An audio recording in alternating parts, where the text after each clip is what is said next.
Evening, everybody. I will make this mercifully brief. Uh, January is New Year's Day and Robbie Burns Day. February is always Paul Kroeger at our SVIMS meeting.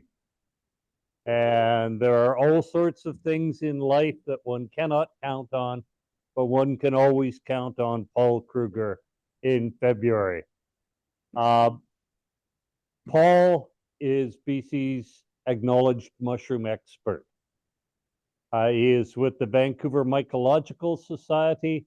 We were deciding over supper this evening that we likely first met in 1979.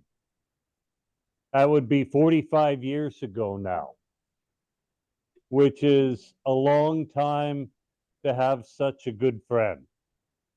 So I'm very fortunate to have had 45 years of adventures with Paul, starting with Vancouver Mycological Society when I was doing my master's at UBC.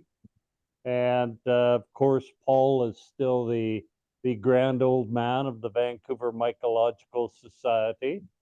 I may be one of the few people who's actually been president of the Vancouver Mycological Society and the South Vancouver Island Mycological Society. But Paul and I have had grand adventures vacationing foraying over much of British Columbia, pursuing our shared love of kingdom fungi. He is an extraordinarily knowledgeable and entertaining speaker, and we're always very fortunate and very happy to have Paul join us at our February SVIMS meeting. Over to you, sir. All right. Well, thank you very much. First, I'll do a shameless promotion. I have copies of the Outer Spores, Mushrooms of Haida Gwaii book here, which is almost out now. We're less than 100 copies left. So that's available if you should want a book on Haida Gwaii mushrooms. And well, thank you all for inviting me as usual. And I've got a bit of a mix up here with what I'm doing tonight. I've got a short rundown on our poisoning cases for the year 2023. That's about 10, 15 minutes. All right, okay. So I serve as the main identifier, and mostly it's photos sent in by concerned parents, dog owners, etc. Their tots or pets has gotten into mushrooms. There's various other questions that we got, but okay.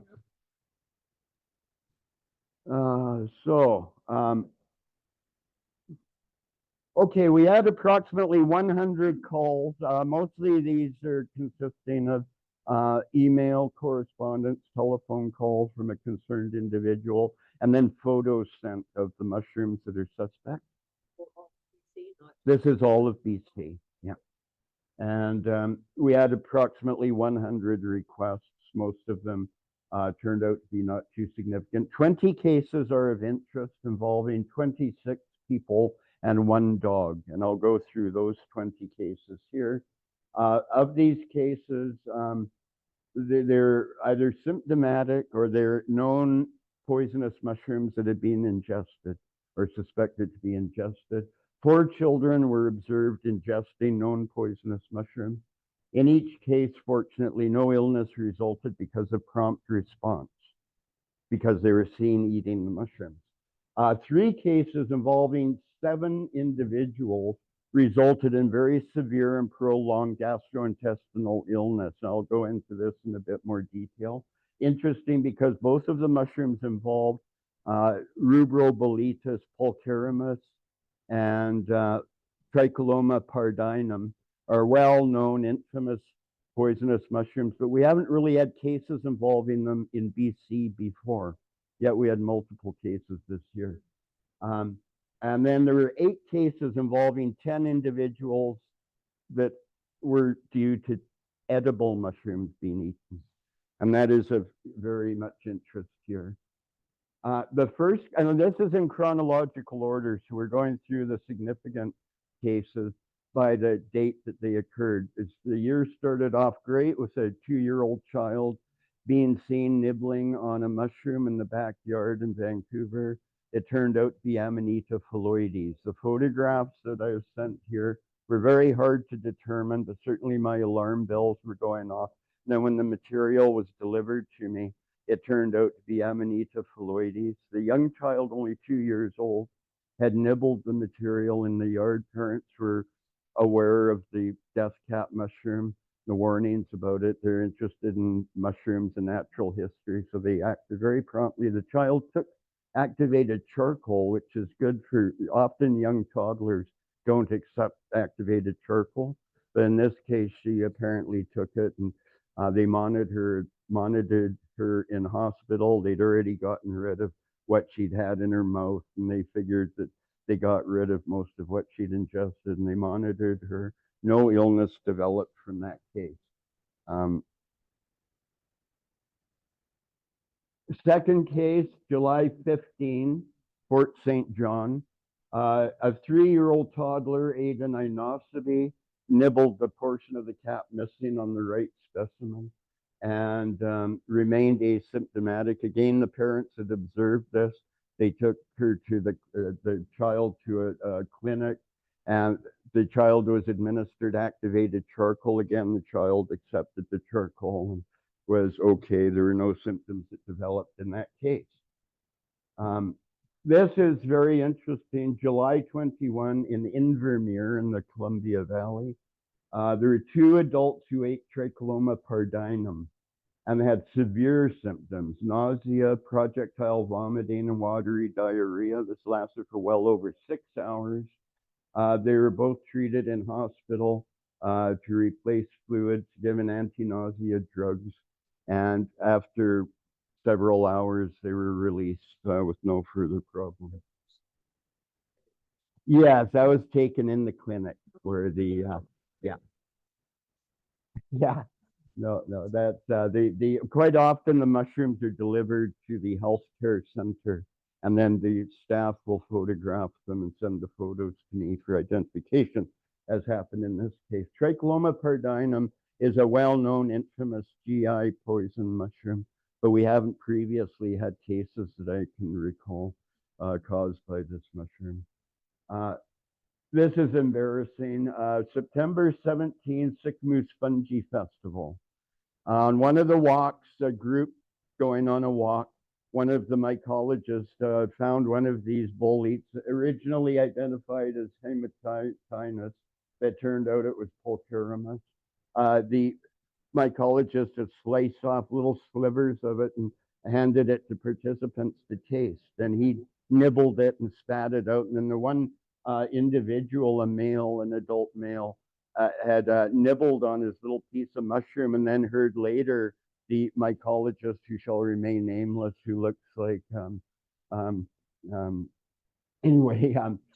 he had finally mentioned, oh, you should spit it out. And then the adult male that was on the group experienced severe gastrointestinal projectile vomiting, explosive diarrhea. And then later, the mycologist at our AGM for the SVIMS Fungi Festival Society suddenly had projectile vomiting and was prostrated on the floor and had to be carried to the accommodation that we were staying in. We didn't know at the time the cause of this, but when I got home from the festival, I had a message from Poison Control awaiting me saying that one of our participants had experienced gastrointestinal heavy symptoms. And in both cases, they also experienced extreme muscle weakness. So the unnamed mycologist, Larry Evans, had to be carried to the car and driven to the accommodation. And if you know Larry Evans, he runs around in the woods barefoot. He looks like whatever, Willie Nelson. He's the Willie Nelson of mycology. But anyway, so this was an extreme gastrointestinal reaction. And it turns out that Boletus satanas or Rubroboletus satanas and Pulcherimus associated with extremely violent gastrointestinal vomiting, etc., and often internal bleeding from tearing of the esophagus and other upper digestive tract from the violence of the vomiting. And Just feasting and spitting? yeah, it appears, and this is a cautionary note that we have become a bit flippant about tasting things on field trips. So I'd recommend us leaders, or if you're when you're out looking at mushrooms, if you know that it's a known poisonous mushroom, don't bother tasting it. We do, Shannon and I and Bryce and Bandy have all had experience where you're trying to identify russulas and lactarius. You see if they're hot or peppery. As far as I know, that doesn't really cause too many problems, except we suffered from everything burning our mouth after we tasted too many of the darn things. But anyway, we can get a bit flippant. So if it's one of these known gastrointestinal things like Tricholoma pardinum, one of the red port boletes, sclerodermas, all these things, don't even bother tasting them. You don't want to use that as a... One adult can mycology. Yes, yeah. Well, Larry Evans, yeah. Don't. Yeah, refrain from, and don't have other people taste them either. Yeah. That's right. And this would apply to the deadly, like Amanita phalloides too, because, you know, I mean, it should be common sense, but we do get a bit flippant about such things. Okay. I always make a point of washing my hands off if I handle a few of them. And I wash off, don't use alcohol gel. Actually wash the toxins off, don't rub them in. So, and with the widespread use of alcohol sanitizing gels now, I have to make that quite clear that you don't want to try to cleanse toxins off your skin using those sanitizing rubs. Alcohols are used to extract toxins. September 26th, Cowichan Bay, no, Crawford Bay, Kootenay Lake. 2 adults ate lobster mushrooms. They were well cooked, the mushrooms. After 16 hours, one experienced vomiting and diarrhea. The other one just reported some gas overnight, but the one individual experienced fairly pronounced vomiting and diarrhea. Is that unusual? No, it actually is something that occurs. And there's 3 factors that often play into reactions to edible mushrooms. Overaged or over the hill specimens, undercooked or raw, and overconsumption. And in many of these edible mushroom cases, all 3 factors or 2 or one of them plays in. October, yes, that's the overaged mushroom thing. October 11, Lower Mainland, a couple in their 60s cooked and ate some LBMs, little brown mushrooms growing in a plant pot in their yard. And they experienced gastrointestinal pain, abdominal pain, diarrhea, abdominal cramping. Husband also vomited and had some kidney injury, but he apparently had vomited quite a bit. And once the clinic had administered lots of fluids, his kidney readings returned to normal. So they attribute the kidney involvement to dehydration and loss of fluid.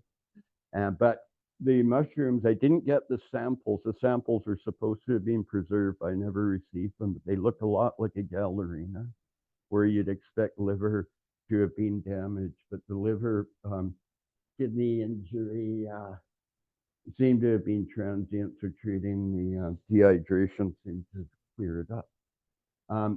October 13, an adult male ate lobster mushrooms. He'd been given a bunch of these. He ate some raw first, sampled some raw, and then he cooked up about 1 cup's worth of them.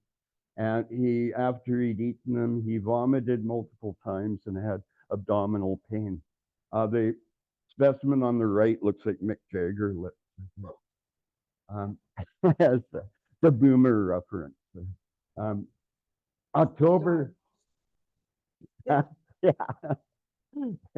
October 15, Langford, an individual, a male adult, cooked and ate 3 palm-sized angel wing mushrooms.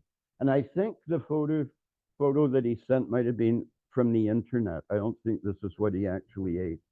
But and he was nauseated, but he didn't vomit. He felt nausea for a while, but he was also drinking alcohol with these. But he, after he began to feel nauseous, he looked up angel wings on the internet and found out about deaths caused by angel wings in Japan among kidney patients. So he became very concerned, but we haven't had that problem with North American angel wings at this point.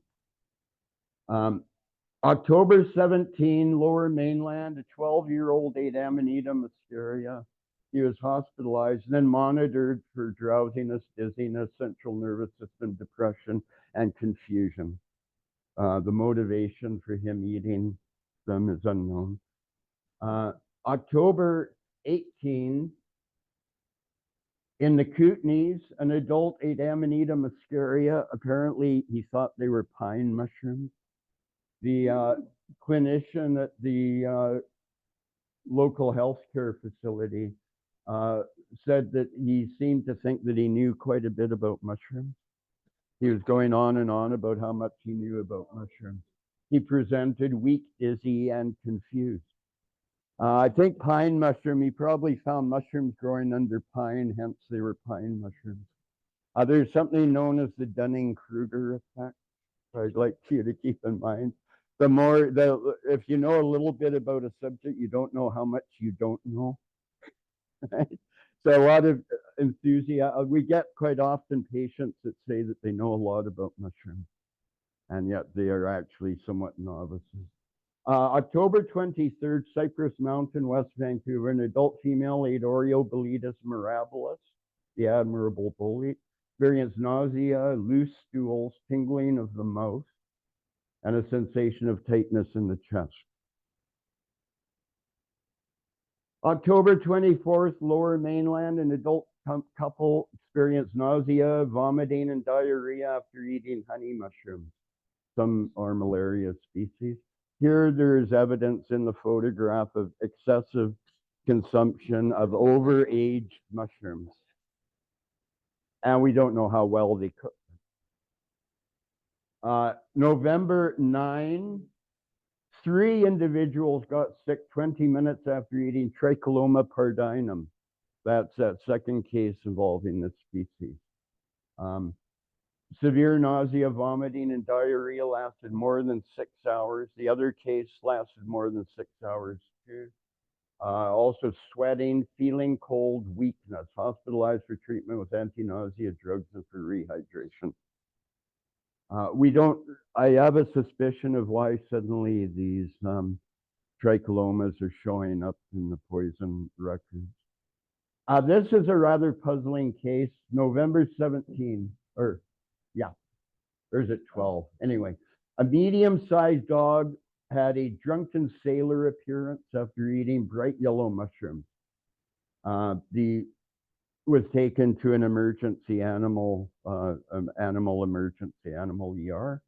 The dog owner worked at the Centers for Disease Control. So this was an internal case.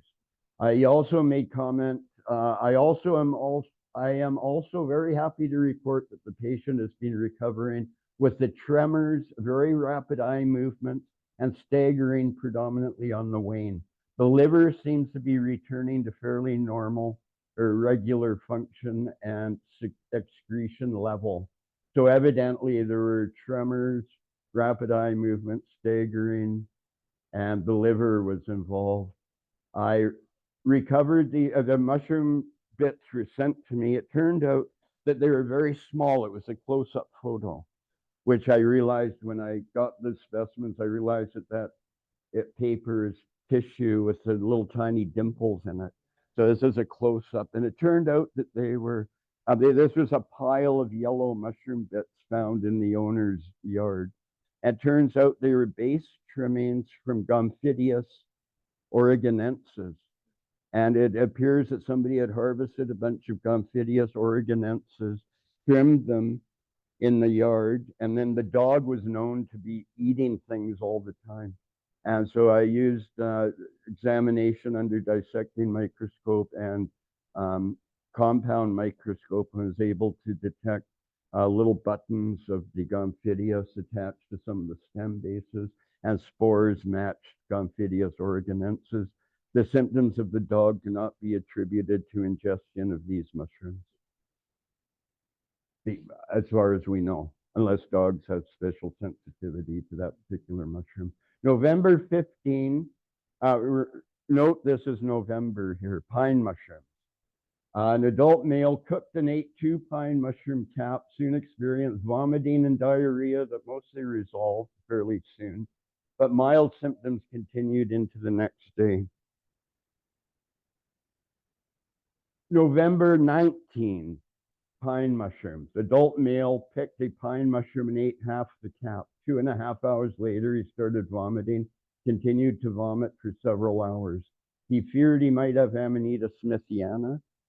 Once he began to feel ill, he went to the internet, found out about Amanita smithiana. I was sent the photograph. I said, well, that's definitely not Amanita smithiana. I was sent the specimen. It turned out to be a pine mushroom. This is November 19th. Please note that. November 22nd, Cowichan. An adult male picked and ate pine mushrooms in a few hours, had nausea, vomiting, and diarrhea that persisted into the next day. Lab showed normal creatinine, so evidently the kidneys were not affected.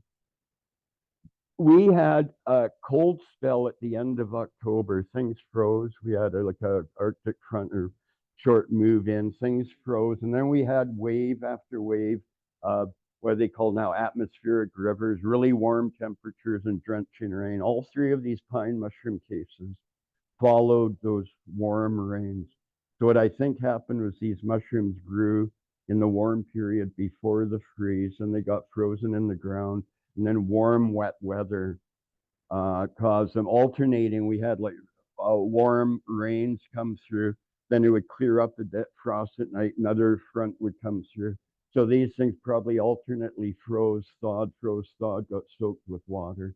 And in 3 of these cases, pine mushrooms, and I couldn't detect any Amanita smithiana in all the photographs. I zoomed in on the various specimens in the various photographs, no sign of Amanita smithiana.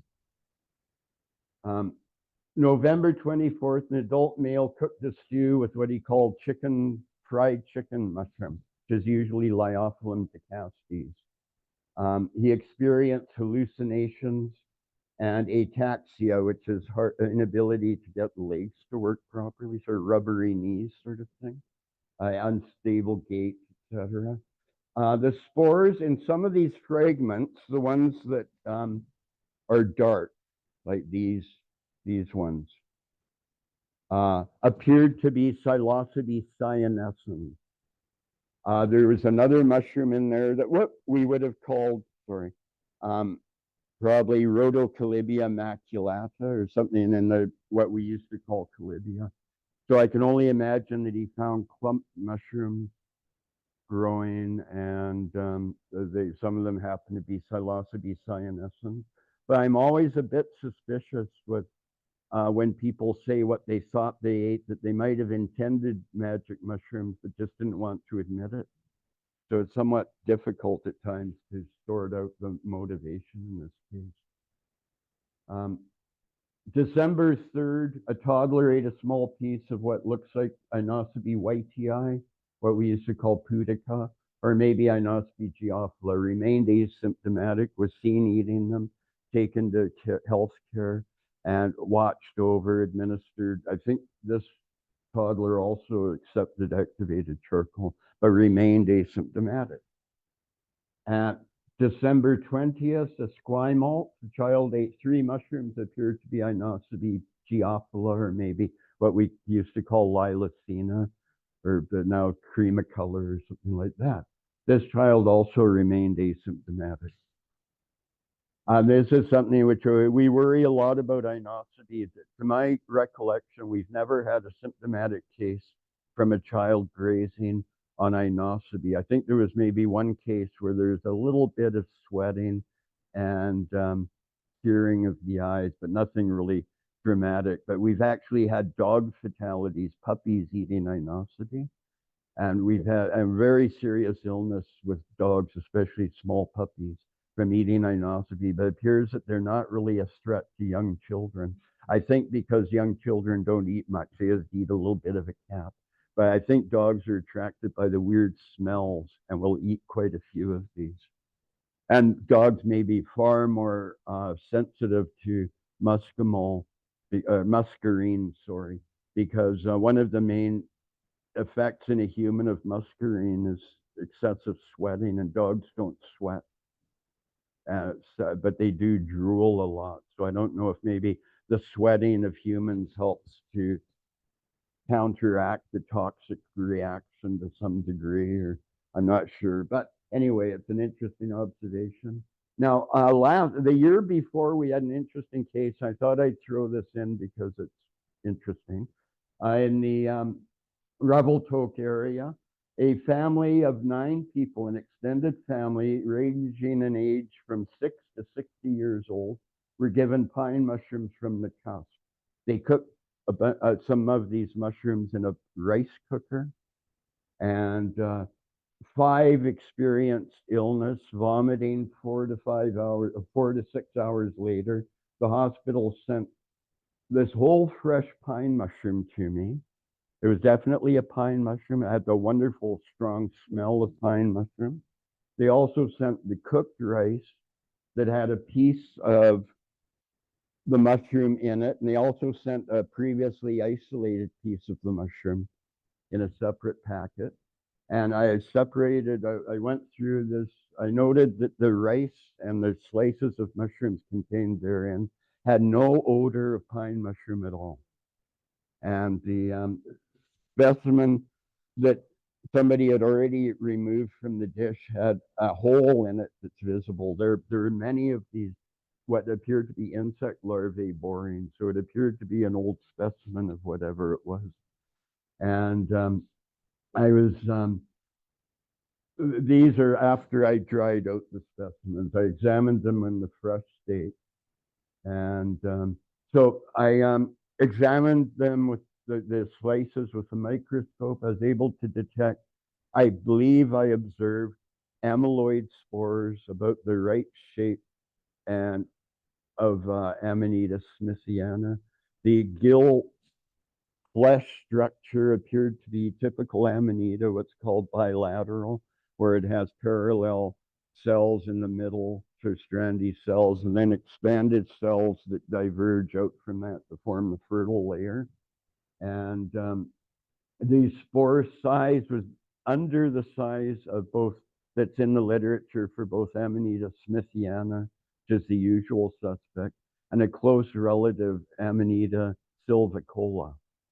But I also could not detect many clamps. I think I was able to find one clamp connection, and Amanita smithiana is supposed to have lots of clamp connections in the tissue. The various cells in the tissue are supposed to have clamp connections. Amanita silvicola does not have many clamps. And so my conclusion was that it's most likely that this was Amanita silvicola. Amanita silvicola has not been reported in the literature before as causing poisoning, but it's always been suspect. The symptoms were nausea, vomiting, etc. Usually Amanita smithiana causes kidney damage that's quite severe, but only the eldest family member, who was 60 years old, had any kidney involvement, and that resolved after he was treated for the fluid loss from the severe vomiting that he had. He is apparently the one that ate the most of the mushroom dish. I was observed that a lot of the mushroom dish evidently was left over because I sent a pretty good portion of it. So I assume that other family members had tried it and didn't like it. Otherwise, there wouldn't have been any left over in a family of 9 people. Right? Did you try? I know. Yeah. My neighbors weren't interested. Maybe I shouldn't present it in a biohazard bowl. That might be it. So anyway, and something that's very interesting about this is neither Amanita smithiana nor silvicola has ever been reported in BC, east of the Coast Range Mountains. And this happened, they were picked in the cusp and eaten in Revelstoke, and they're not supposed to occur there. There's no record of either of these species there. So it's an interesting one. Okay, so anyway, if there's a couple of questions about 2023 mushroom poisonings, I could tackle that. Yeah. Feels like it's a lot of cases. What does the unreported cases? Is there a estimate of such? No. But 20 out of 100 cases were symptomatic or of concern. So that indicates that 80% of the cases are things like a child seen playing on a lawn where mushrooms are growing. Child picks up a little brown mushroom, tastes it or something. A lot of these cases, a dog looks like it might be acting strange. They found some mushrooms in the yard. So a lot of these are people concerned about, and they quite often it's a child in the yard, there's mushrooms there, and they haven't actually seen the child eat the mushrooms or even touch them, but they're concerned about the mushrooms. I suspect that we have a lot of symptomatic cases that are not reported because they're attributed to other things. And that's a great danger with some of the long delay toxins. And but we had one case of in 2016 of a woman who got very sick in December from eating lobster mushrooms, and her and her husband had eaten them, and she got really sick. Her husband didn't. She went to the hospital, taking the history. She said, well, this happened to you in November 8th, 2016. But she'd been watching the news on TV, the election results in the US when Trump won, and she attributed her nausea, vomiting, and cramping to having watched the news about the US election. Yeah. There was a case of a dog. I'm surprised because the vet said he had reported it to the poison control, and it was at my house. It was a full-blown muscarine poison. Oh, that was the previous year. Oh, yeah. Oh, because in 2022, we had a case in Strathcona district of Vancouver of a dog got very sick from phytosophy. Okay, I didn't receive that. I don't get many veterinary cases, actually. Either the veterinary clinics contact me directly, or occasionally they will contact poison control. But generally, veterinary cases and magic mushroom as street drug cases go to a different channel. So it's mostly human toxicity concerns that reach the poison control, and then the drug, and yeah. Did you talk about why the Tricholoma pardinum poisonings were so? I don't know if I should say this, but I think it might be that new book on mushrooms of British Columbia. Because it makes a thing about the Tricholoma ammophila, or what we used to call populinum, being edible. And when it says mushrooms, other mushrooms to look out for, it only mentions the brown slimy cap, Tricholoma pescendatum, is it, or something? But it doesn't mention the pardinum. This description and discussion of pardinum mentions that it's poisonous, but it's not mentioned in the populinum entry that pardinum might be a lookalike. And the photograph that's in that book doesn't really show the scales very well. So I've recommended to the authors in a communication previously that that be remedied by redrafting the section on the Tricholoma botulinum, pardinum, and yeah, so, yeah.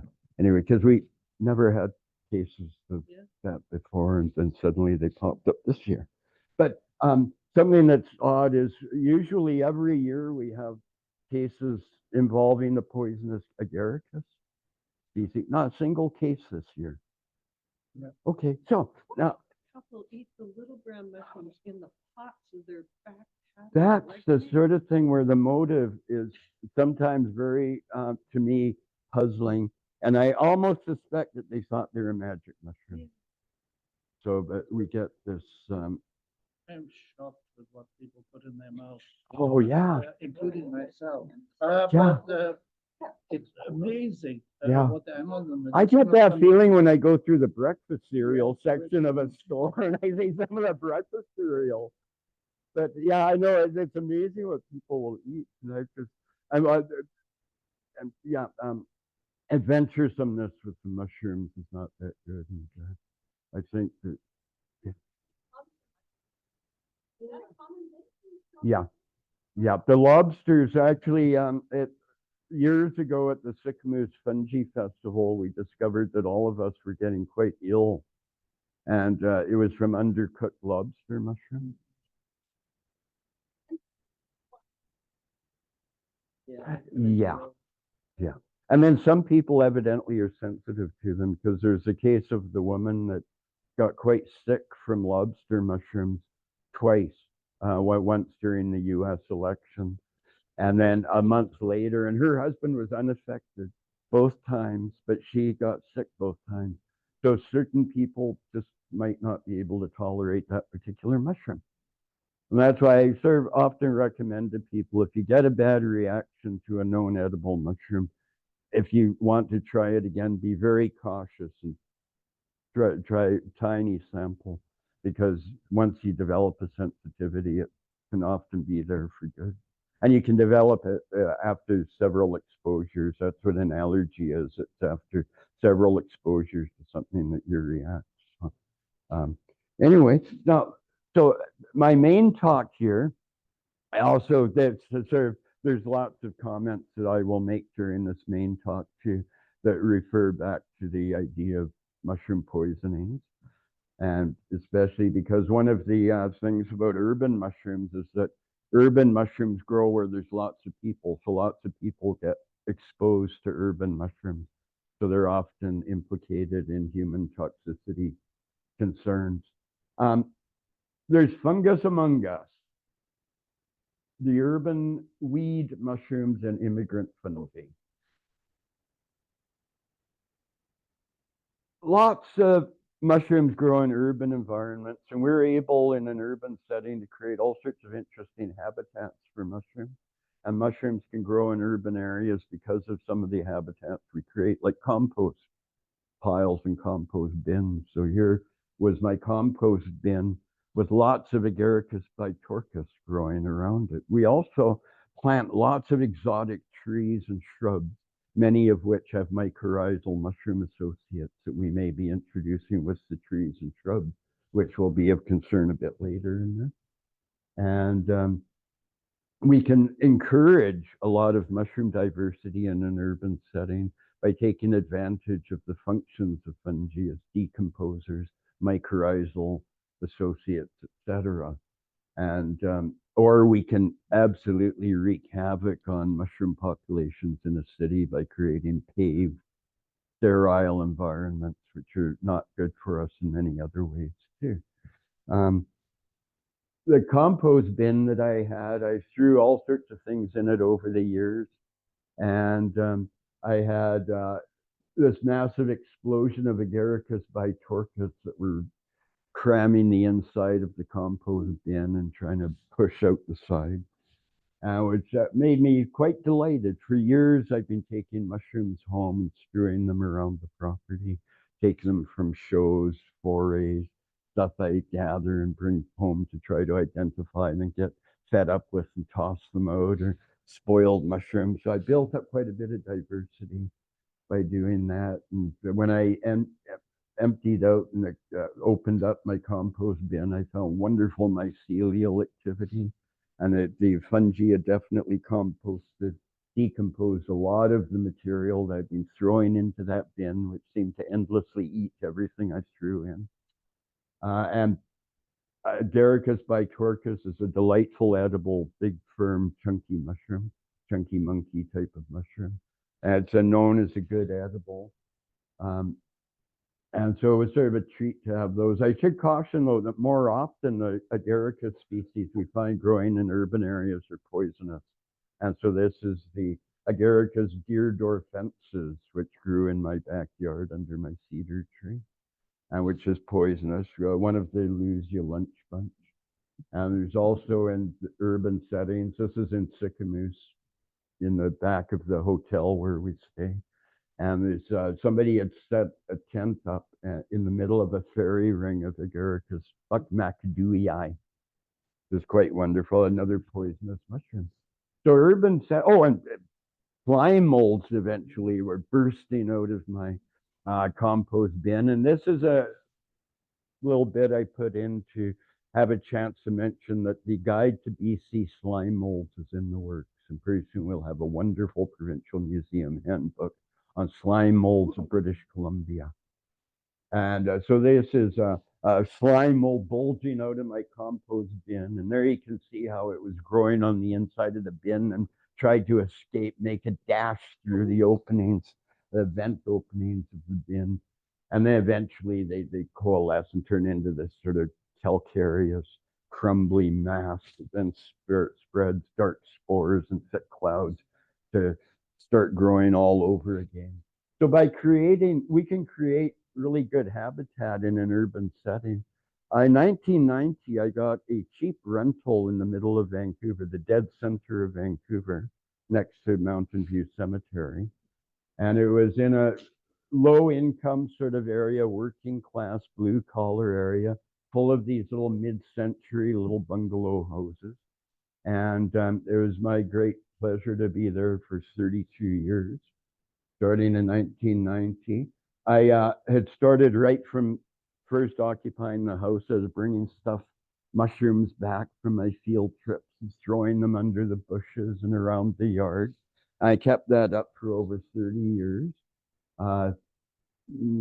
In late 1990s, I decided to bury the old weed-infested lawn with wood chips and plant trees and shrubs through the wood chips.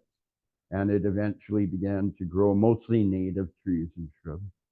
And then I also had bringing stuff back. I was also bringing cones, all sorts of stuff back. So lots of native and wild plants began to get established in my landscaping. And eventually this is 2013, I'd managed to get good privacy screen around. I got closed canopy in the backyard. And all sorts of, the big tree, my cedar tree had grown to dwarf the house. And this is 2019 now. You can see that the neighborhood had changed tremendously. All the little mid-century bungalows are gone. My little house was dwarfed by the thing that was built next to it. I got an eviction notice in 2022, middle of the pandemic. What wave was, I can't remember which wave it was, but things were still kind of shut down. And it turned out a lot of the neighbors were protesting. There was big petitions going around to save the big tree, the cedar tree that was in the yard. And but of course, development has no halt, so the whole lot was cleared, house was demolished. 30 years of biodiversity were wiped out. When they excavated the backyard, by the way, it looked like taking a chunk out of a forest. They had root systems to deal with. All sorts. I created and a lot of the neighbors really appreciated what I'd done. It turned out a lot of neighbors imitated me. I noticed living there over the decades that more and more yards were being planted thick and allowed to grow close. And in the hot spells, it was sure a treat. So after, I was very delighted in 2020 to discover a beautiful stand of Amanita muscaria growing under birch, alder, and hazelnuts in my front yard. And so I was very pleased I managed to get our most iconic toadstool there growing, thriving in my yard. And this is a very attractive mushroom that people have come to love. And people have really come to appreciate how much beauty it adds to an urban setting. People used to be terrified of it, but more and more people now show an appreciation for the beauty and aren't disturbing them as much as they used to. And you can get really attractive things going on with mushrooms in an urban setting. Now, the Amanita muscaria, of course, is mycorrhizal, so it grows in association with tree roots. And we have many other mushrooms that are mycorrhizal. And now, of great concern when it comes to introduced mushrooms is the death cap mushroom, which is now the sort of epitome of the alien gone bad. We've somehow managed to introduce the death cap mushroom, Amanita phalloides, into the urban setting with non-native trees mostly. And they were first discovered in BC in 1997, first found in Vancouver in 2008. They've been found in Victoria in 1998 at a government house under beech trees. In 2008, found them under hornbeam trees in Vancouver. Then several more locations were found in Vancouver where they grew. In 2014, the VMS decided to start doing a survey, and we had our members go out. We got the city database of city trees and mapped out areas where they planted the known host species of tree for the Amanita phalloides, and we sent our membership doing cruises, surveying around different neighborhoods where there were mass plantings of the tree host species. And we managed to, the first year, 2014, we identified more than 50 sites in Vancouver, a site being a tree, where they were growing.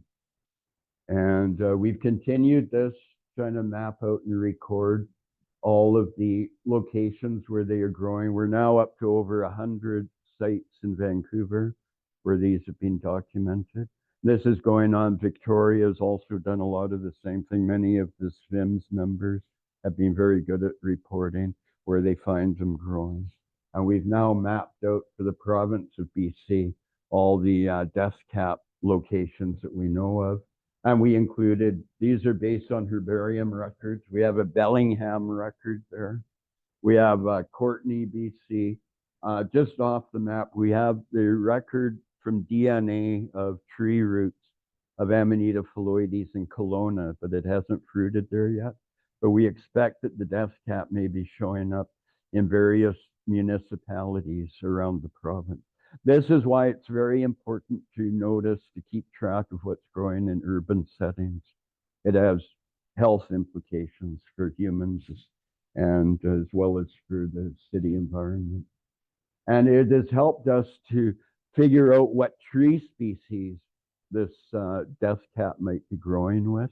So far, we only have broadleaf trees in west coast of North America associated with them. On the east coast in Europe, they grow with conifers also.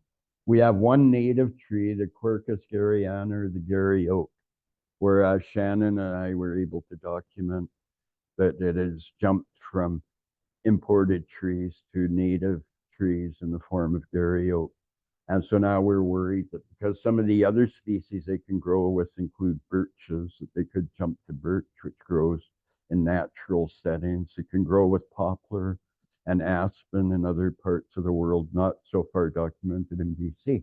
But anyway, it was very useful to be able to determine what tree species they grow with. So now, if you know areas where these tree species grow, you can go there and check to see if they have the death cap mushroom. We also have ectomycorrhizal mushrooms that are native in BC that adapt very well to the urban setting. So Amanita pantherinoides, what we used to call Amanita pantherina. So there's actually a Western version of Amanita pantherina that was discovered in Seattle area in 12 by Alphonse Merle. And it turns out that what we have is what we used to call pantherine. It appears to all be this pantherinoides, endemic Pacific Northwest coast Amanita, which is toxic, but it is adapted to the urban setting and is growing very nicely with lots of broadleaf trees, including most of the non-native trees that Amanita phalloides grow with. So in our native habitats, it is just about always associated with conifers, but it's adapted quite nicely to non-native broadleaf trees in British Columbia. And it's quite a variable mushroom. And the previous photograph, this one, is they're sort of stereotypical. That really matches what Merle described. It's described as being paler than Pantherina of Europe.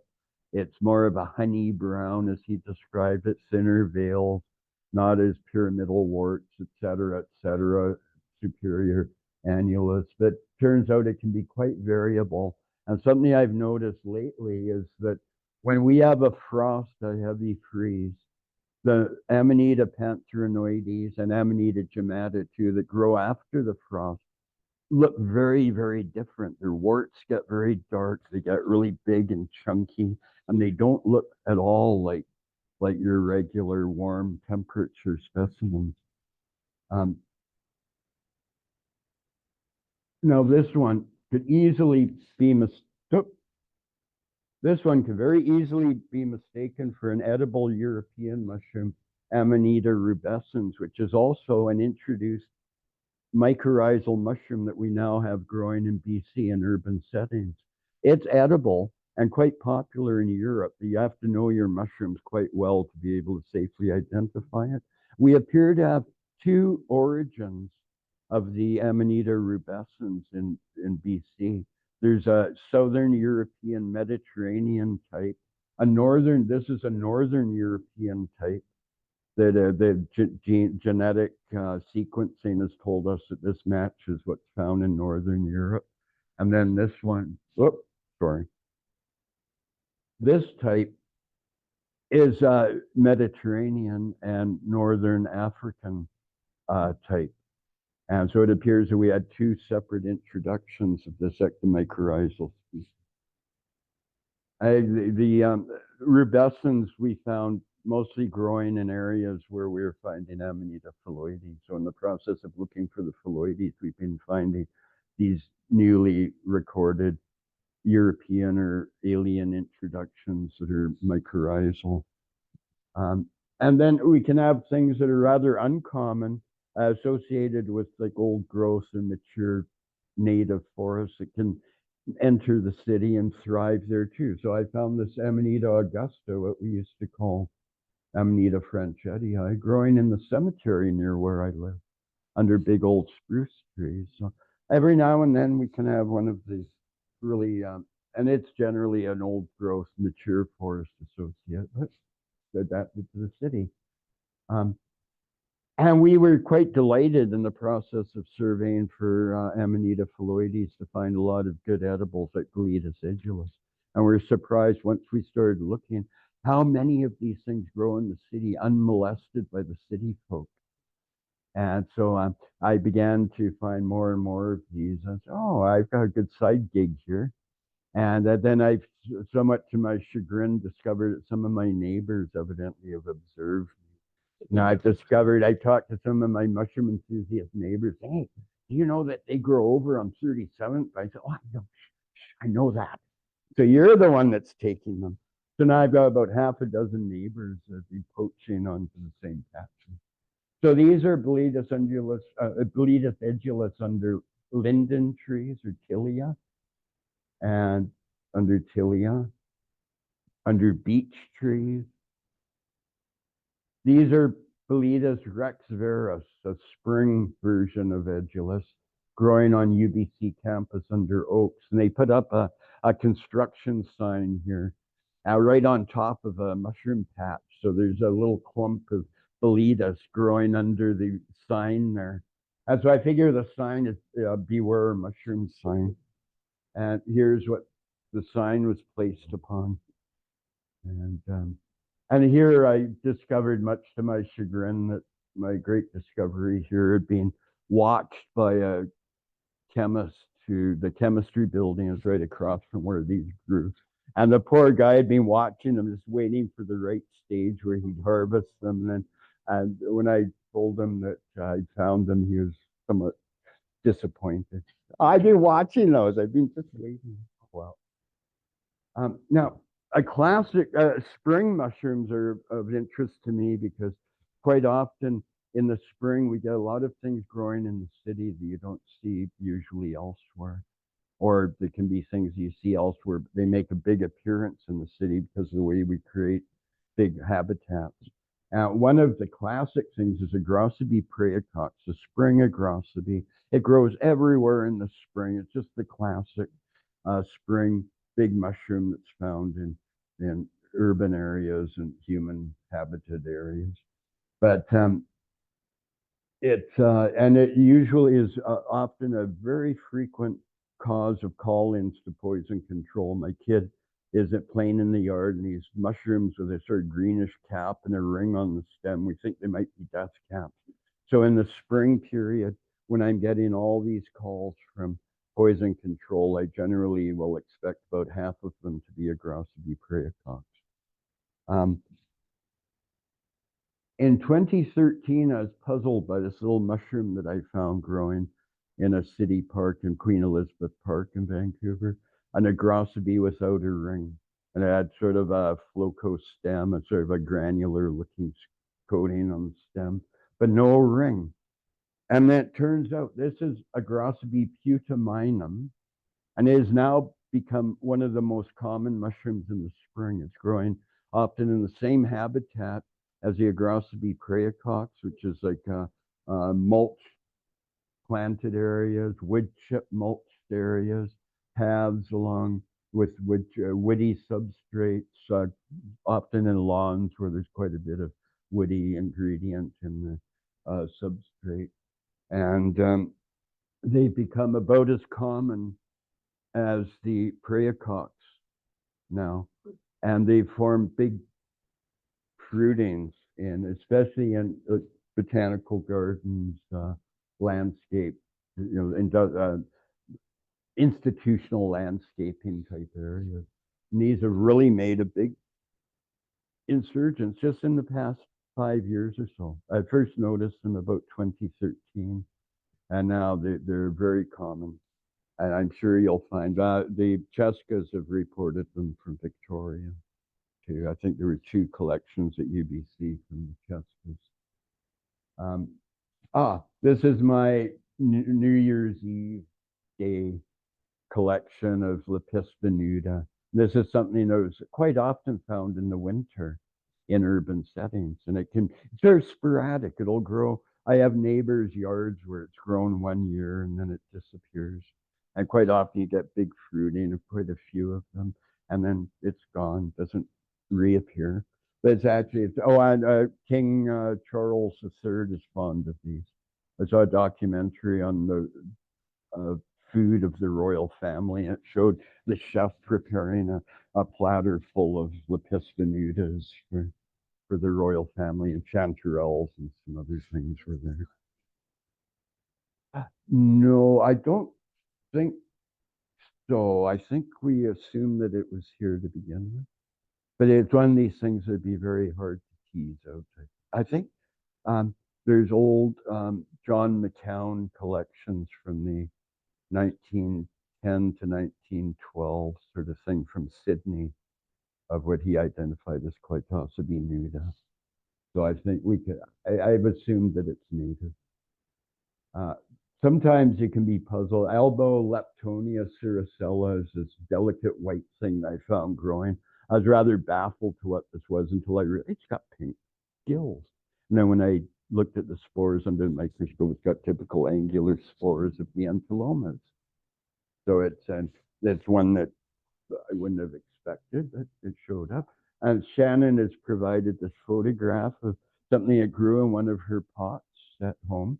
And this is Canosabe phalaris, a deadly amatoxin containing little brown mushroom that can grow quite readily indoors in gardens. Halfway down to lower spring. Yeah, Yeah. yeah. And the ring is notable because it's quite pronounced, but it's also attached just barely to the stem. So it's very easily detached, or in age it can slide down and be very inconspicuous. But hopefully people wouldn't be eating little brown mushrooms they find in their plant pots. Yeah, yeah, yeah. Ah, yes, yeah, that's great. In fact, they were properly collected, dried out, and preserved for UBC herbarium. Yeah. And there's lots of Canosobe species. These are really common little brown mushrooms in sort of landscaping, especially nitrogen-rich soils that are used in gardening. And I was intrigued with this one because it turned out to be Canosobe pubescens or something close to it, growing in the cemetery under with beech mass. There's an enormous crop last year of beech nuts. And so I raked them up into this landscape area and the pathway through the cemetery because they're all crunchy underfoot. These little Canosobe grew out of the rotting beech fruits. And but there's lots of different Canosobe. Caprinus comatus, the shaggy mane, can grow in huge numbers in landscape areas. This is institutional landscaping at UBC where they built a new building, did big landscaping project, and then these enormous swarms of shaggy mane grew, pushing up through the soil and even pushed up Canosobe that were growing there. You can see little Canosobe mushrooms had been growing in the duff, and the duff was lifted up by the shaggy manes that were erupting out of the ground. And there were stunning numbers of these in this particular fruiting. I just tried to pick some of the most interesting little groups, but there are astounding numbers of them. There's lots of these little inky caps, and they're really difficult. Some of the smaller ones to sort out. They used to all be Caprinus, but now there's different genera, and I get confused sometimes whether it's a Coprinellus, a Coprinopsis, or a Paracella, or they're not easy to sort out in my mind, but they can be very beautiful, and they're kind of nice because if you don't not really interested in studying them, you don't feel you need a name for them. You can walk away, and a day later they're gone because they melt down to ink, so they don't hang around to. Yes, yeah, that's right. Yeah. I'm at the moment writing a paper for NAMA. Oh, right. If I ever get the time. Oh, yes. Oh, wow. Yeah. On what? On Caprinus? Yeah. Well, Coprinaceae? Oh, yeah. Oh, the toxin. Oh, yeah. Oh, okay. Yeah. There's Cortinarius is our biggest genus of skilled mushrooms. And not surprisingly, we have quite a few species that can grow in the city. And just a couple that I throw in here, because this one, Hinulius, grew quite a bit in areas where there are Amanita phalloides, so under the same trees as the Amanita phalloides grew under, and sometimes in fairly appreciable numbers. It's what we used to call Telemonia. But and then there's another one that I found growing in stunning numbers under poplar trees. In several places where there are cottonwoods, I found these growing, hundreds of them. And it turns out that it's Cortinarius saniosus, and it's a well-known associate of poplar. So sometimes that's good to know your trees. Sometimes you can identify a mushroom with the help of knowing what type of tree it's growing under. This is something I found rather challenging. In the city, there are lots of introduced trees. Sometimes I'm a bit challenged to try to put a name to a tree that I see. This is one that's sort of a particular interest to me because Scott Redhead and I, in 1984, published Melanotus textilis, a new species of mushroom growing on man-made objects, especially textiles. So this is the underside of a hide-a-bed, a sofa, fold-out sofa bed. They've been discarded in a wooded area. and it has these wonderful little mushrooms growing under on the fabric. That's now it's been bumped down to Diconica horizontalis. It was found to be synonymous with a European species called Diconica horizontalis. But Scott Redhead thinks there's some genetic difference between Diconica horizontalis and what we called Melanotus textilis. So he thinks that textilis might still be available as a valid species if we can ever get around to publishing it. This is 1992 in my backyard of my house at 395 East 40th. And I had a wonderful old armchair rotting in the backyard. And this is Lorelei Norville and Graham Howard visiting my home and looking at my Melanotus textilis chair, which I had an enormous fruiting of these Melanotus textilis growing from it. Graham Howard, by the way, was one of the pioneers of the commercial export of pine mushrooms from British Columbia and also chanterelles. And so he, back in the 1980s, started working out ways to wild harvest mushrooms and ship them overseas. And he wrote, I think, one of the first little booklets on how to pick pine mushrooms.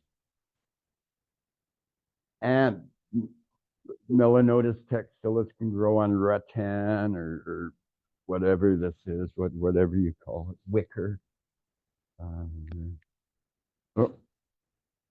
Never been collected in non. Yeah, it's grown on wood, usually fairly small diameter limbs, branches, stumps of trees. We found it in Haida Gwaii growing on, I think, a little hemlock stump. And but it can grow on books also. So I put in my backyard, Principles and Practice of Medicine, Harvey et al., 13th edition, 1968. And It's out of date. oh yes, it is. Yeah, hence it joined my backyard bookcase. And also growing with Piziza on the left there, you can see Piziza. Now it's nice when you collect mushrooms. Sometimes the habitat is important information. So I like to do a fairly detailed habitat description. So here, yeah, so we got the Piziza too there. And there's a Piziza that's actually called Piziza domicilina because it likes to grow in habitats. And this is a basement of a house I used to rent in Vancouver back in the 70s. And it, in this case, was growing on a black label beer case. And they love alkaline substrates like drywall, plaster, concrete, etc. And they're quite often they grow under bathtubs or beside toilets, and just basically leaky old houses. Sometimes the big entelomas can make an appearance in the city. This is one again that we found looking for Amanita phalloides. Great big chunky enteloma, livido album, yes. And it's probably toxic. A lot of these big chunky mycorrhizal entelomas are poisonous.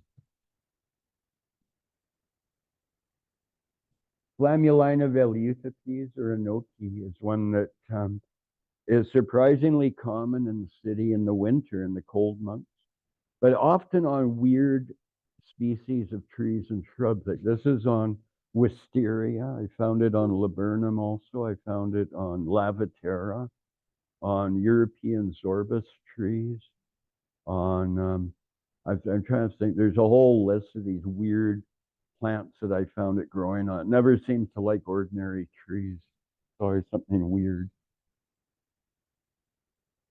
Galerina semilanceata is a very common thing in the cold months. It likes mossy lawns and these little delicate mycena-like galerinas. This is in my cemetery here. And they're very frequent in cold months. And they're one that we get a lot of calls for little kids that nibble these in the backyard. They're non-poisonous. No toxins have been found in these. And we've never had any problem with little kids eating these. But every year we have several calls and parents send in photos of these little brown mushrooms that their kids have been nibbling. And they're one of these, there's several species of gallerinas that look like this, that grow in mossy lawn habitat. Ones that on wood that, Yes. they're quite- Yeah. And the ones on wood have a stem that's not longer than the cap generally. These have stems that are much longer than the cap is wide. And the ones on wood are not pointy capped and they're more chunky and they usually have a ring on the stem. But all of the deadly ones, I think, so far have been the ones that grow on wood or woody substrate. Of course, sometimes it's hard to tell if there's a wood content in soil mixes. Gymnopolis aeruginosus is a common thing in wood chip mulch landscaping material. And it's a great big colorful thing that stains blue and has bright orange gills and tastes very bitter and it's hallucinogenic. And we know that because several times we've had them disappear from our mushroom show or other displays. And they disappeared from the Whistler 1990 NAMA foray that we had. And in that case, and at Van Dusen, it turned out it was the security staff that had eaten them. Also, the caterers at Whistler ate them too. And a lot of our NAMA guests commented on how happy the catering staff looked. Gee, we've never seen caterers look that happy. Hyphiloma tuberosum is a species that Redhead and I described 1987. I discovered it in 1984 at UBC Botanical Gardens. And it turns out it's probably native. It appears to have been native to Australia. It's been found and it grows from little underground tubers, little truffle-like thing. And it's been found since we published it also in Australia, Belgium, China, Czech Republic, France, Germany, Japan, Mexico, New Zealand, several of the US states. And it was found growing wild in Australia in the Wingecarribi swamp in New South Wales. And what had happened is it showed up in nurseries in Sydney. And they were able to track down the source of their peat moss that they used in a lot of these plants that they were growing. And they found that the whatever it is, swamp, is where the peat had been mined. And they found them growing wild in undisturbed parts of the bog. That bog is now gone. It was apparently almost totally destroyed due to human disturbance. Reservoir was, river was dammed, a reservoir was formed. My peat was being mined, water being diverted, agriculture gone, and apparently the whole swamp slid into the reservoir. And so it may be that the native habitat for this species is now gone, but it's all around the world in botanical gardens and cities now. And this is what it looks like in my yard. And it's sort of fun to be able to describe a new species of mushroom, then have it growing in your yard, by the way. Kind of fun. Inosebes are very common mycorrhizal mushrooms again. In my yard of my old house, I had these every year. It's Inosebes syndonia. And presumably toxic. These are actually a very common species in urban properties, always associated with trees and shrubs. Lepiota subincarnata, another one of my backyard mushrooms. This is a deadly mushroom, and it caused a fatality in New Westminster back in 1988. Man had been picking and eating fairy ring mushrooms from his backyard for several years. And then one year he picked a bunch of little mushrooms, cooked up an omelet, and it turned out that he'd had this Lepiota subincarnata growing in his yard rather than the fairy ring mushroom or marasmius.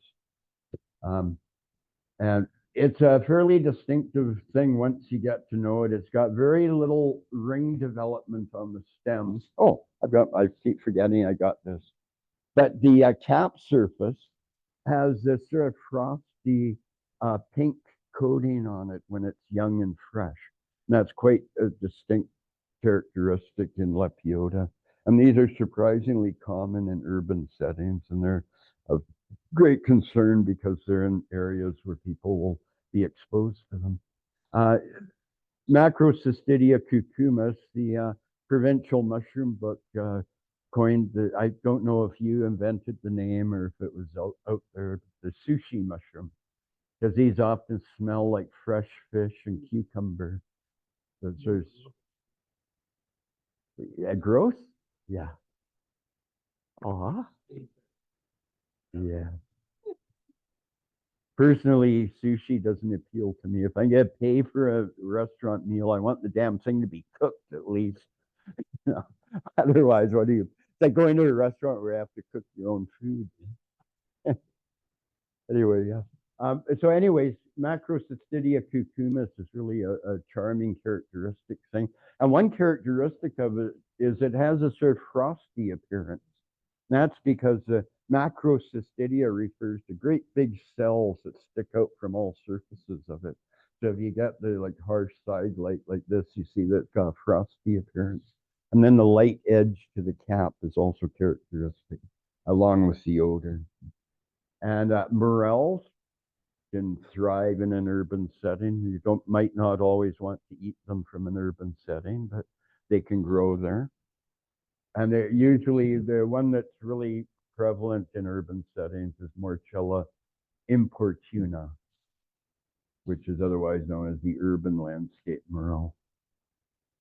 This was an interesting case. I was contacted by a soil manufacturer, a soil garden materials manufacturer, and they had complaints from commercial nurseries that were using their soil mix that these mushrooms were growing. This is a commercial greenhouse where they grow hanging basket plants.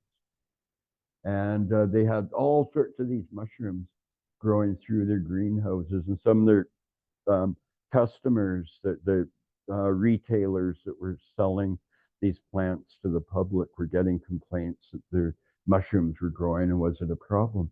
So I was able to tell them, well, it's actually an indicator of high nitrogen content soil mix.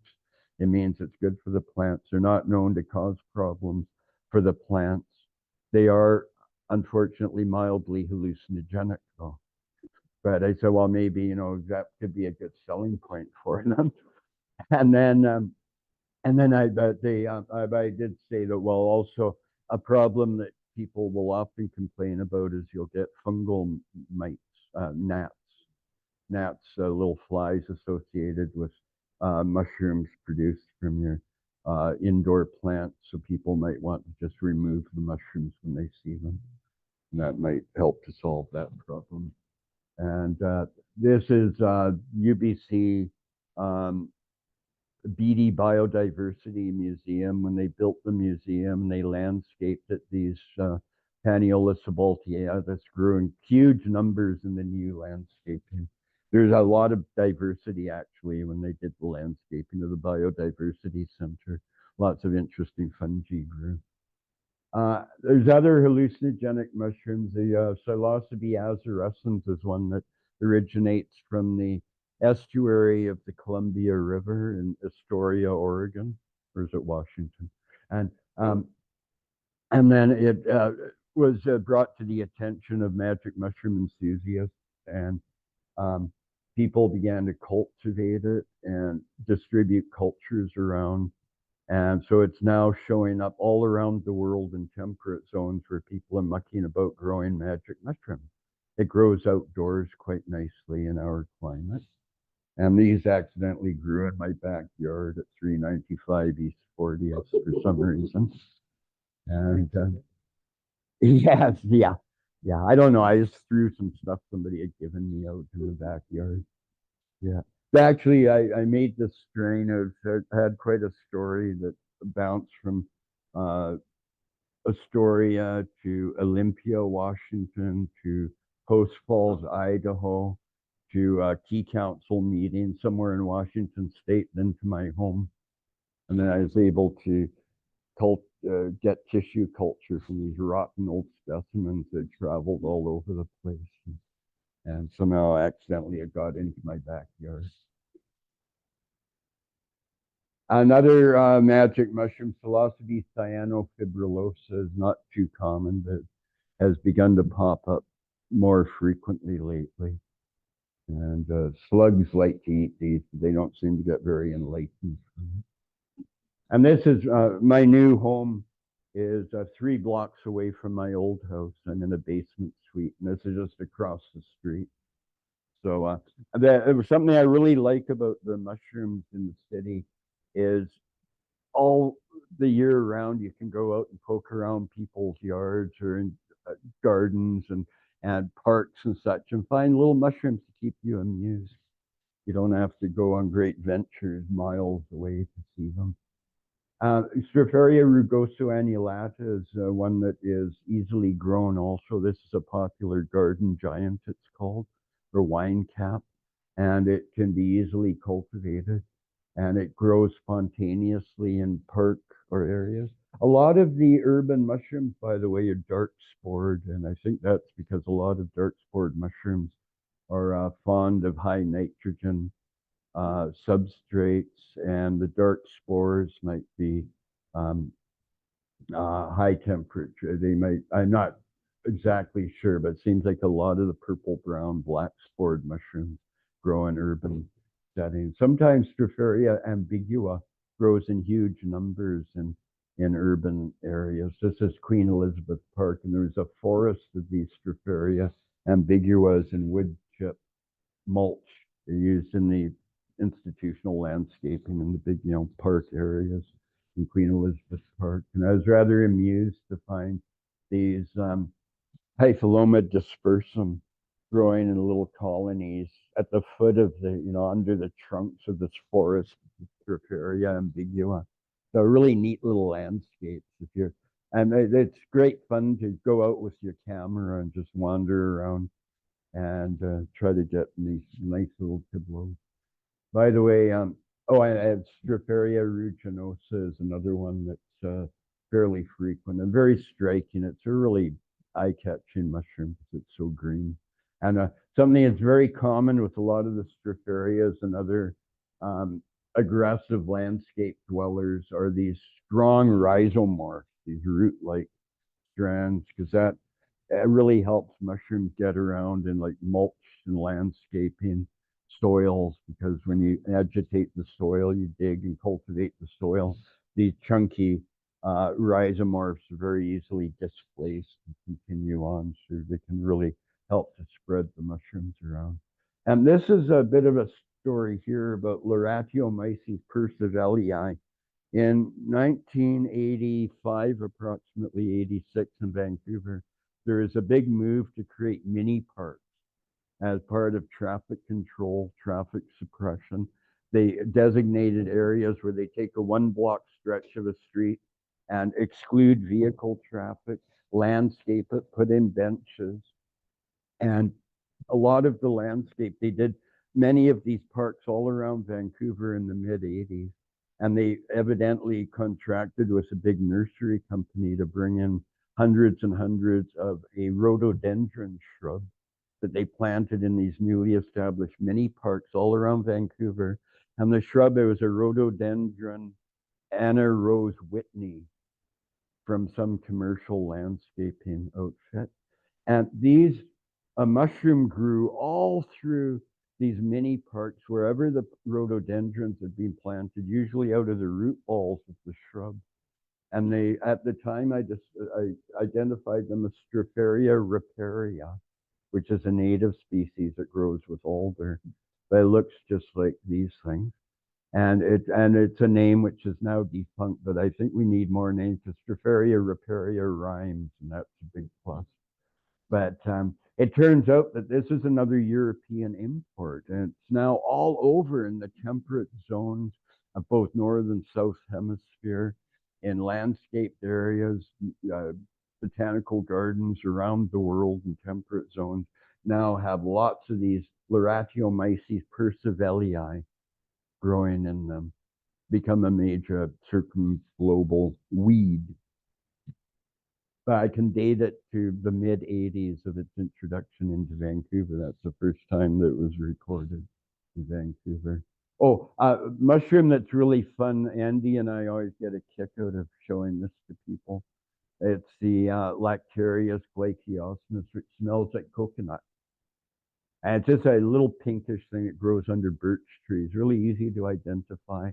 And if you've got a newbie around you, just, oh, look at this mushroom. What does this smell like? And it has a distinct smell of coconut. So it's always a delightful one to show to, your neighbors' kids, get them interested in mushrooms.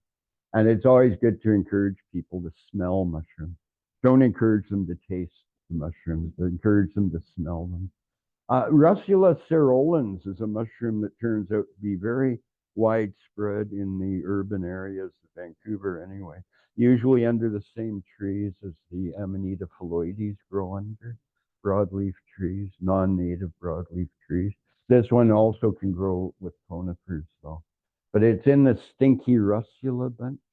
There's stinky russulas like phoetons, these sorts of things that some of them smell like maraschino cherries or like baby vomit and such. But this one actually smells like a vinyl shower curtain, brand new vinyl shower curtain. Or if you remember old cars, when you got a brand new car back in the 50s or 60s that had vinyl seat covers, there'd be a funny kind of chemically smell, but like new vinyl. It's the smell of new vinyl.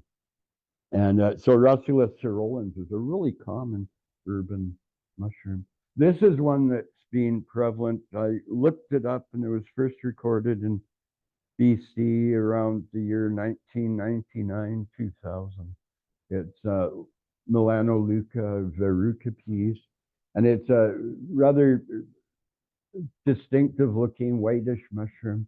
The stem has little black punctules on it. It looks like a lexinum stem. And so I don't know if you can see it better there. These have now become really common, really widespread, especially in new lawns. And sometimes they grow in great numbers. They can get to be quite large. They've only been around us for the last 25 years or so, evidently. The first time I remember seeing them was around 1999, 2000. And by the way, some of these are really tricky. You can see them, like this has happened to me several times. I have no idea what they are. And then I'll find them in a European book. I'll see a picture. I'll go, wow, so that's what that bloody thing. No wonder I couldn't identify it. And that's what happened with this. I got the Swiss. I was looking through the mushrooms of Switzerland and saw, oh, that's it. This is what that puppy is. Some things we have really commonly in the city, Paxillus involutus, and this is poisonous. It grows, but really common through the city. And I made an observation this year. Last year we had 2022 we had hardly any mushrooms grow in the city. Vancouver doesn't allow watering in the summer, so we had virtually no mushrooms all through. And then we had freeze up in the autumn, and we just didn't have a mushroom season. Hardly any mushrooms seen. This year, we had these things showing up all over the city, and they were gigantic. And in my own neighborhood, just my own block, there were like 5 yards with gigantic Paxillus involutus the size of dinner plates. Huh? No. Oh, wow. Yeah. Yeah, they've actually identified now that there's several species. Yeah. Yeah, there's. Oh, yeah. It would be interesting to look more closely at the urban ones. I know that they've looked at the ones that grow in non-urban settings and found that they're different. There's a Cuprinensis or something. Cuprinensis. No, yeah, but Cupra. Anyway, there's and then there's a couple of others that have been claimed, but I don't know about our major urban ones. And they look different than they used to. They used to be squatter and darker, but we do have. They could well. Yeah, I'll mention that coming up with another case. Oh, here's something that's rather cute. I found one of these little community gardens had one of these little bee houses, these for mason or orchard bees. You know, a piece of wood with holes drilled in it. And I was looking at them. There's something, a little brown blob on the left side. So I zoomed in and looked at it closer, and it turned out to be the brown jelly fungus, the what's now called Phaeotrimella foliacea. And then I realized after I didn't collect it because it was somebody's community garden. I didn't want to carve up their little bee house. But when I zoomed in on it later, I realized that Ludo Le Renard was very excited about little tiny black things that grow on wood. And I realized, oh, darn, if I'd only noticed those when I took the picture, I could have scraped some off because Ludo probably would have loved these. So he worked on paleofungi and he found a new genus of paleofungus. It turns out to be still extant. So he described, I think that's how it worked. He described, or anyway, there's these little, so he got really excited about little tiny black dots on wood. Hmm? Yeah. A really common mushroom in urban areas is the Sapphirella candoleana, now called Candoleomycetes, candoleanus. And they are really common. They're one of these species that always come in 2-3 times a year. We have some little kid that nibbles things in the yard, and it turns out to be these. So I get photographs sometimes of this, and it's a very common one.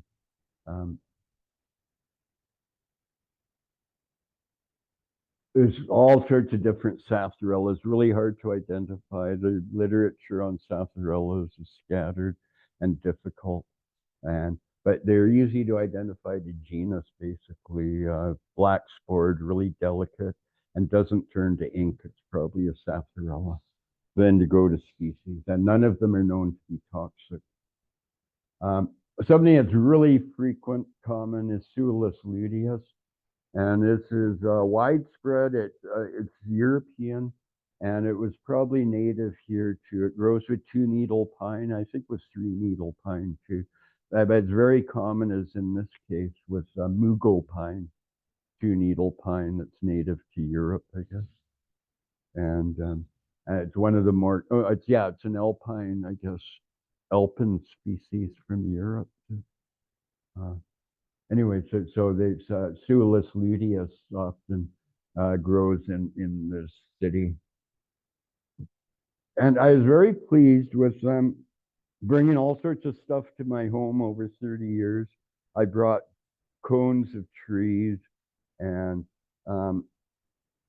threw those in. I eventually had trees growing from debris that I brought home, including a Douglas fir tree that grew to be about a foot in diameter at breast height, and it eventually produced Suillus lakei or cerulescens.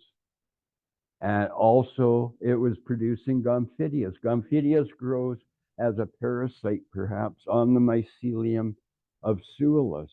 So I was able to develop, I brought in with my mushroom garbage, I brought in a Doug fir tree that then grew the Suillus that grows with Doug fir, that then grew the Gomphidius that grows. And so you can build up really impressive biodiversity just with easy ways. And this is a neat case of a little dog in Richmond who started digging up these little lumps and bringing them into its owners. And the owners got very worried eventually. It happened a couple of times, and they said, we better find out what this is. So they took them to a nursery. So I'll go to the university, and they went to the university, and the university sent them to me. And eventually I got them. I identified them as tuber rufum. And then Shannon had sequenced the material, and it turned out to be tuber rapeodorum, which is very similar to rufum. And then later we found that tuber rufum is here also. But rapeodorum, by the way, when you see odorum on a name, it means the odor of. So I had the cerulens. Olens is the same thing. So this cerulens means the smell of wax. This is rapeodorum which means the smell of rapeseed or mustard flower, I guess. Rap being, rape, I guess is a genus of what's it called? Saffrol? No. Brassica. Isn't that a mustard? Yeah. Oh, good. Okay. Yeah. Yeah. Okay. Anyway. Yeah. So anyway, there's a little Tessa, the wonder dog, that is sniffing these out under birch in the family yard in Richmond. And by the way, this young fellow here, this was in 2002. A couple of years ago, he showed up at the VMS Mushroom Show as a 20-some-year, 30-some-year-old man. He was, my little dog had dug up truffles when I was a kid. I remember Tessa, the wonder cockapoo, right? Yeah. So we can have true truffles growing in the city, but more often people will find these sclerodermas and get excited because they think they've got truffles. Quite often I get people contacting me all excited and look, I think we got truffles. And you have a look, oh, sorry, that's not truffles. And these scleroderma, by the way, are probably poisonous. So it's one that you don't want to try eating. But they're very important as mycorrhizal things. Something that we have growing in urban settings too are stinkhorns. And I don't see Kevin here, but Kevin has them growing in his yard every year, I believe. And they can be quite exciting to find in your yard. And they, of course, stink like crazy. And flies spread the gleba around. The fly sitting there getting the slime on its feet, and it flies off to something else smelly, walks on it, and spreads the Phallus imputicus around. This is the impudent phallus mushroom. And we've got a lot of these that can occur. They may be brought in from tropical areas. We've had Clasris, and we may have Asteroa and some of the other more exotic tropical things that can be introduced here and grow. And sometimes they'll only be here for a short while. Somebody imports a plant from a warmer part of the world and grows it. These things can get out for a brief period and then disappear, not being able to survive a cold winter. Years ago in 1984, found Lysurus, which I don't think there's many other records of that for BC. And the Dictyophora is another stinkhorn that has a little veil on it. And those are, by the way, quite yummy. You can, in Chinese cooking, you can get bamboo pith mushroom, and it's a very delicate flavor thing. Stinkhorns are edible if they're prepared right. I was pleased to find Terzetta catinus growing, and this is a little cup fungus that has little patchy sort of, there's little remnants of little teeth, like a veil little thing that happens. When they're really young, they have this little cobwebby veil thing happening. Then as they open up, you get these little patches around the edge of the cup. And these I usually had associated with woodland settings, but I've begun to find them quite frequently now in landscaping in the city. They're inconspicuous. So that's why they're not always seen. Now, some years ago, they described a new species of Latiparus, chicken of the woods, from the Pacific Northwest called Latiparus conifericola, growing on conifers. And so most of the European Latiparus sulphureus grow on broadleaf trees. So they described this thing from the West Coast here. And then also the same team, I think it was Gilbertson and somebody else, oh no, Hal Birdsall, I guess, described one from California growing on eucalyptus or can oak or something, that or some other oak that he described as Latiparus Gilbertsonii. And then people began to get all excited because the old saying was that if it's growing on conifer, it must be conifericola. And if it's growing on broadleaf tree, it must be Gilbertsonii. These things grow very commonly on plum trees in the city. There's a craze in the 60s and 70s I guess starting in the 40s, of planting the purple leaf ornamental plum called pissard plum. And so they planted these all over Vancouver streets. I think Victoria was plagued with them in certain neighborhoods too. Tended to be the big flowered ornamental cherry alternating with the purple leaf plum, and whole streets would be lined with these bloody things. And now they're getting quite old. And we've got these latiferous growing out of them. It turns out we've had a few poisoning cases with these. And when we sequence them, Mary Burby's lab has sequenced them, they all turn out to be identical to European Latiferous sulphureus. So it's not Gilbertsonii that grows on the plum trees, it's the European sulphureus, which is probably another introduced fungus to North America. And they're taking out lots of the pissard plums just as well. And they have distinctive rot. They shrink the wood, and as the wood shrinks, it gets big cracks, and these fill in with some mycelium. So when you split open, when they cut down the tree, and if you split it open, or when a big limb falls off the tree, you can see these big sheets of mycelium. And it's one of half a dozen really common but half a dozen common species of wood rot that form these sheets of mycelium. Fomitopsis pinicola, I think, is another one that forms that. This is an odd-looking turkey tail, and you might notice it seems to form a rectangle. That's because this is the Beatty Biodiversity Museum at UBC.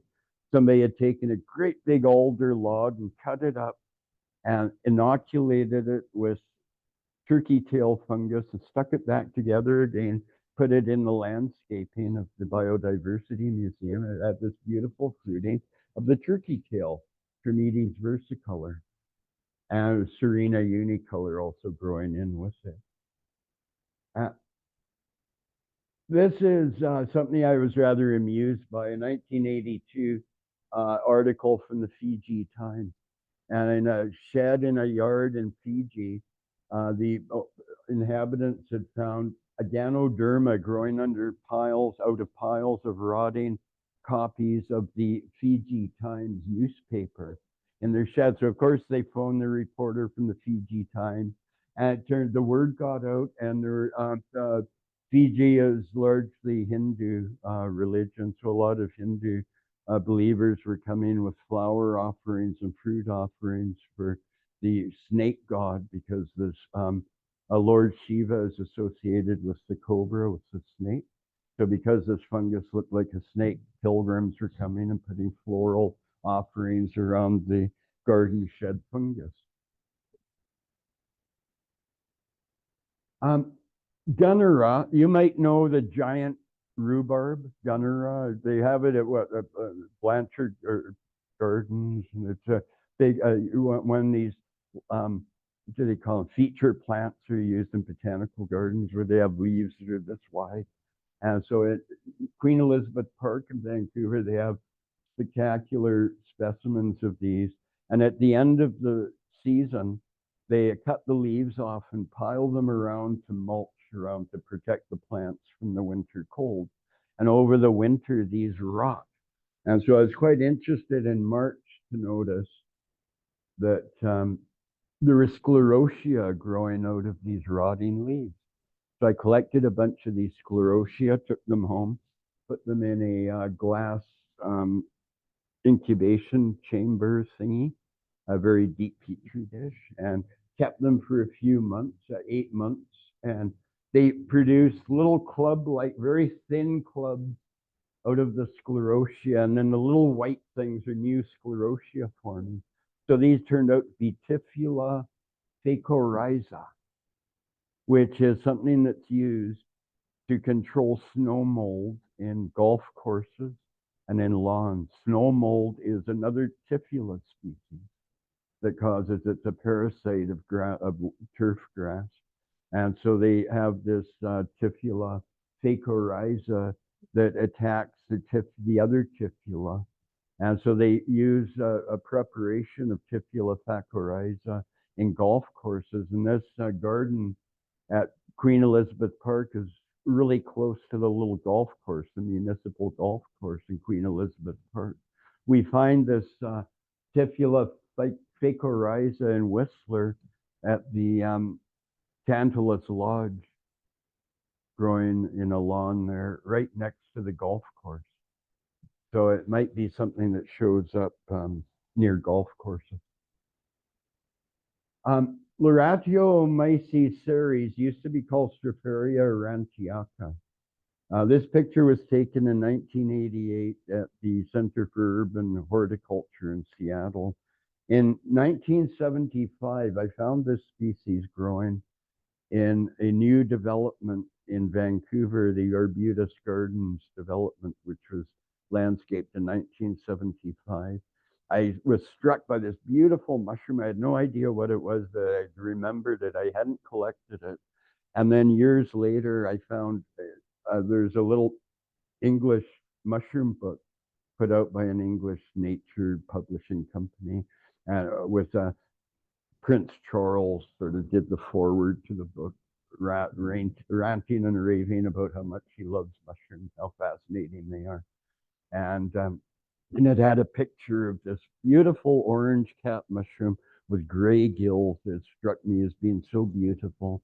And I had always remembered this. In 1988, it showed up in the Seattle at the Arboretum there, the Center for Urban Horticulture by the University in Seattle.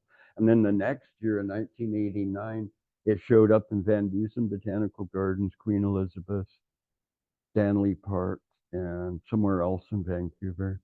And now it's become a really prevalent weed mushroom. It's really common in landscaping here. We call it, the BC mushroom book calls it chipcherry. Chipcherry, okay. And the photos that you'll see in the Provincial Museum Handbook, and when you see these in around Victoria, you'll probably find that they're quite short, stocky, chunky, with all sorts of little veil remnants around the cap. Well, they used to look more like this. I've seen them off and on over the years, and then just in the past maybe 10 years, they've begun to show up really commonly. They've become one of the dominant sort of weed species in wood chip landscaping, but they look a bit different now. They're chunkier, have more veil on them. And so I think they have changed over time as they've adapted to new environment maybe. And they are another globally present weed mushroom all through temperate. Yeah, is it 9 o'clock? Okay. Okay, this is almost at the end. Vulvariella vulvata showed up in Stanley Park in 1983, UBC Botanical Garden about the same time. Lasted for a couple of years in both, I think there was 3 locations, big hot compost heat in sort of institutional garden settings. And it disappeared. There was this rumor going around, a legend that a student at UBC had done an experiment trying to grow Vulvariella vulvacea, the straw mushroom, in the agriculture department there. And after her experiments were finished, she tossed the material into the UBC Botanical Gardens compost heap. And then apparently they persisted for a couple of years and disappeared. Usually a tropical, subtropical species. Xerocamelus. This guy comes from roads. All right. All right. Great. Was it in a compost heap? No. First, I think from some Oh. Oh, yeah. Huh. Okay, wow. That'd be interesting to have was it collected and preserved? Yeah, all right, okay. Could be interesting to follow up. Okay, Xerocamelus diffractus. We used to call it Boletus chrysanteron. It was one of the most common boletes around urban areas. It still is. It's quite common. It's under conifers, broadleaf trees, and it's quite frequent. And I was used to seeing it just a couple of years ago, a few years ago. Oh, maybe 5 years ago, I began to find red cap little boletes that look quite similar to the Xerocamillus. I didn't know what these were until just recently. These have shown up. I first noticed one or two of them maybe 5 years ago, 7 years ago. I was rather puzzled by it.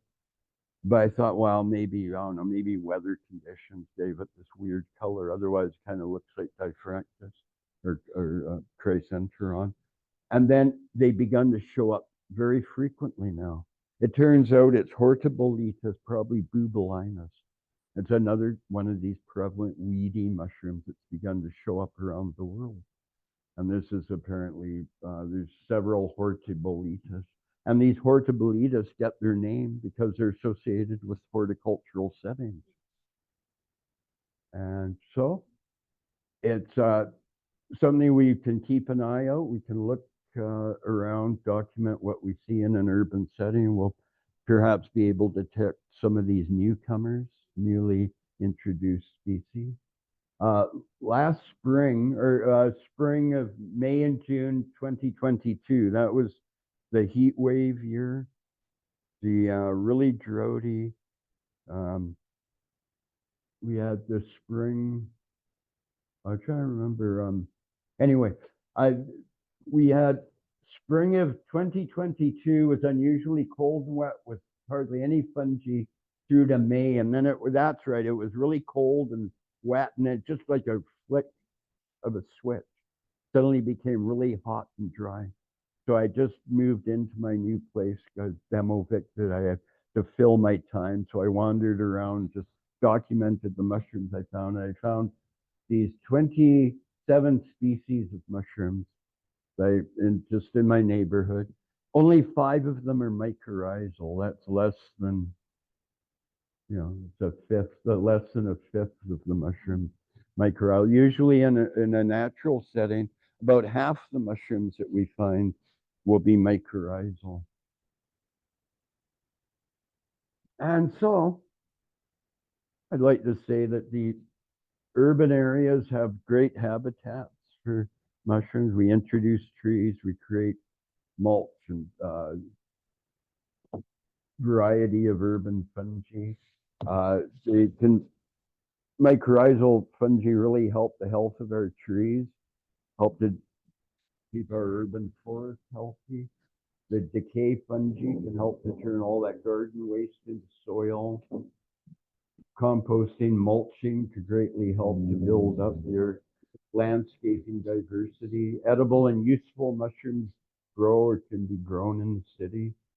Harmful or toxic or even deadly ones can grow. So it's good to keep an eye on what's growing in urban areas, because that's where people are brought into contact with what's growing there. So that's where it's likely to cause health problems. And maybe by learning more about these, we can help to create a healthier city and help and keep ourselves entertained and amused at the same time. Great.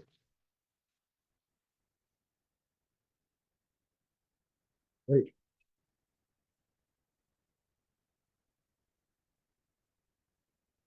Oh. Okay.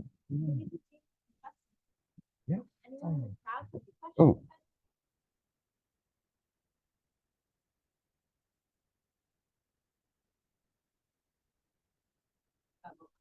Oh, yeah. Suspect we may have ammonia contained. Oh, yeah.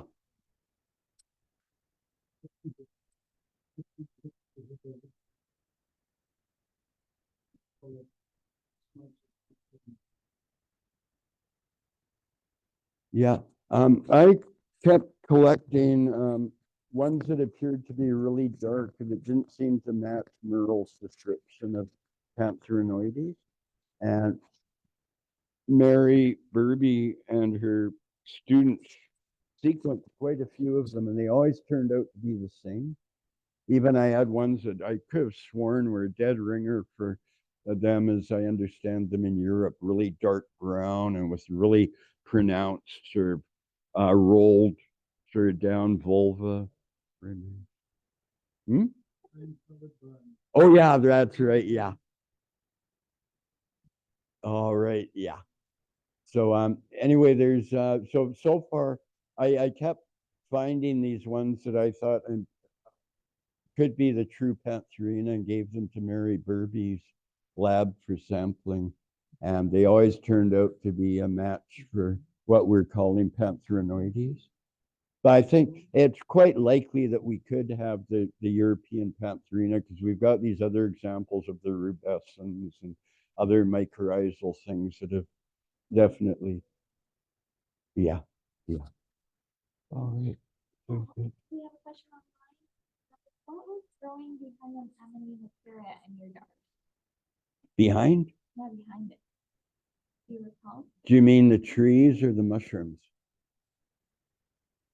Oh yeah, there was one with Amanita muscaria with Hyphiloma fasciculari behind, a bright yellow little Hyphiloma is growing behind. It's been out before, but is it possible that sometimes normally edible mushrooms like lobster might make their own antibiotics and in so doing, provide bacteria colonize your body, making it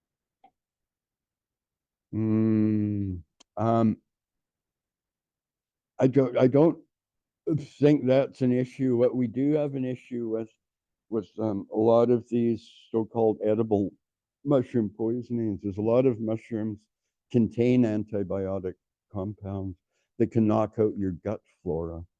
So it'll disturb your natural biome in your gut, causing you to have several hours of discomfort. So it's probably by taking out your normal gut bacteria rather than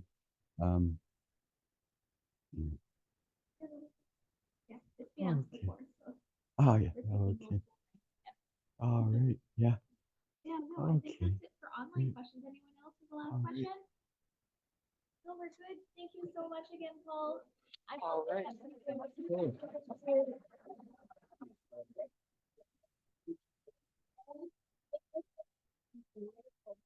That was wonderful. Oh, yeah. Thank you all.